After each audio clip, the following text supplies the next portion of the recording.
Good morning, everybody. Happy Tuesday. This is Lola finally.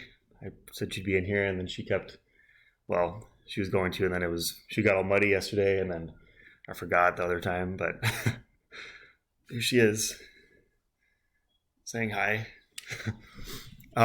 So today we are going to be reading a story by Zora Neale Hurston. So I'll read through this quick, and then we'll get to that. Also quick before I do this, I just remembered, make sure that you are all doing your advisory work. Teachers are grading it differently, but it is graded. So like every day you have a really quick thing to do for advisory. So maybe just start there and then do your other assignments, but it is graded. So for my advisory, I'm going to be grading, just picking one a week and grading them, but it'll be a different one every week. So make sure you're doing all of them. Okay. All right. So, let's see. So there will not be a required vocabulary assignment this week. It will be an optional one that I'll post tomorrow, but it will be count towards your grade if you do it.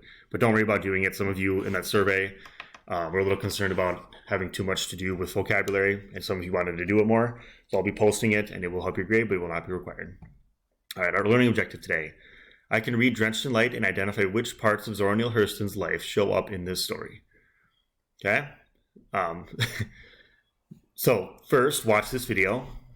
Second, complete the Drenched in Light assignment by Zora Neale Hurston.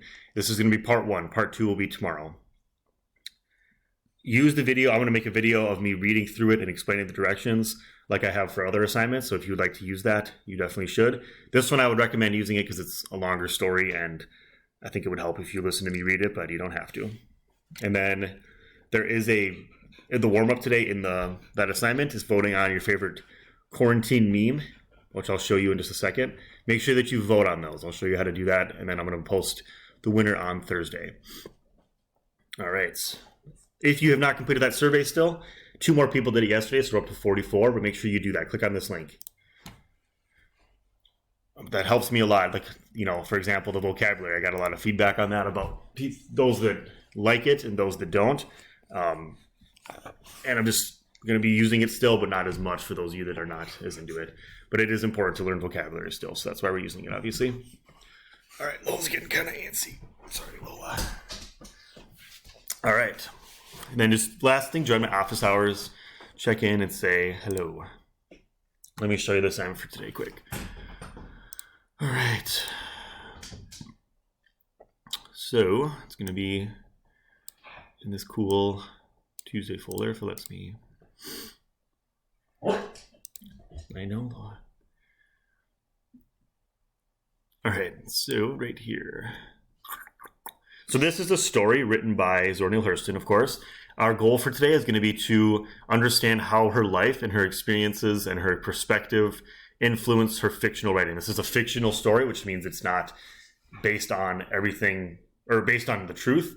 There are parts of this that are true. There are parts of this that are inspired from her life. So you're going to try to identify those. Now that we've read a biography, we have watched or read through that picture book yesterday, you know a lot about her life. So you're going to identify which parts of this story show up in or are from her life. Sorry.